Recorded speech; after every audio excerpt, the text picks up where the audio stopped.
Welcome to Memorials of the Forgotten. Here, we don't glorify serial killers, we remember their victims. Each week, we tell the story of one life taken too soon, so they're never reduced to just a name in a file. Susan Elaine Rancourt was born in Washington State and spent her early life in the small town of Enumclaw. In the years when she was growing up, Enumclaw had a population of less than 5,000 people. The kind of close, quiet community where families knew one another and children often grew up surrounded by familiar faces. Most credible sources list her date of birth as October 12, 1955, which would make her 18 years old at the time of her disappearance in April of 1974. A few secondary sources list her birth date as December 18, 1952, which would place her at 20 instead. Because the majority of well-documented records support the 1955 birth year, we are proceeding with 18 while acknowledging that not every source agrees. Susan enrolled at Central Washington State College, pursuing a degree in biology. By all accounts, she took her academic work seriously. Friends, classmates, and campus staff remembered her as the type of student who kept a structured routine, stayed on top of her coursework, and approached her classes with steady, thoughtful determination. Several secondary sources note that she was interested in a career in the medical or health sciences, possibly nursing, laboratory work, or another field grounded in care and service. While not all accounts agree on the exact path she hoped to take, they consistently point toward a future built around helping others. Biology wasn't just a major for Susan, it was a stepping stone toward a life spent supporting people who needed compassion, skill, and steadiness.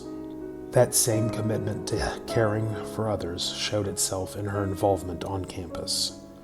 Susan had recently begun attending orientation meetings for students interested in becoming residence advisors, a role entrusted to students who were mature, responsible, and willing to look after their peers. Residence advisors provided support during academic stress, homesickness, conflicts, and the everyday challenges of college life. It was a position centered on empathy and guidance, and those who knew Susan felt it was a natural fit for her. Helping people wasn't just something she hoped to do someday, it was something she was already doing. On the night of April 17, 1974, Susan attended one of these advisor meetings at the campus library. It ended around 10 p.m., and she began the short walk back to her dorm. The path between the library and Monroe Hall was familiar and well-traveled, lit by the glow of the campus at night, a route countless students used safely every day. Earlier that evening, she had mailed a letter to her family. The letter arrived at their home after she had already been reported missing. When friends realized she hadn't returned, their concern was immediate. Her belongings were left neatly arranged in her room. Nothing was packed, nothing was disturbed. Exams were approaching and Susan had been studying regularly. She was not the type of person who deviated from her responsibilities or left without notice. Search efforts began quickly. Students, staff, and local authorities combed the grounds of Central Washington State College and the surrounding areas. Her family was notified, and they understood instantly that something was terribly wrong. Susan was responsible, careful, and deeply connected to the people she loved. Her sudden silence was alarming in a way that those close to her felt immediately and profoundly. Susan was a young woman dedicated to her education, building a future rooted in science, compassion, and curiosity. She was dependable, thoughtful, and earnest in her goals.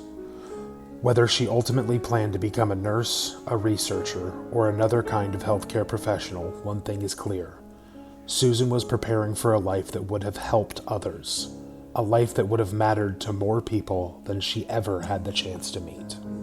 Susan's story is one of promise, a life interrupted but not erased. Please take a moment every now and then to remember her name, Susan Elaine Rancourt. Do not let her become a statistic. Remember her as she was, a bright, dedicated student with a compassionate heart and a future she never had the chance to fulfill. Thank you very much for listening. Have a wonderful day.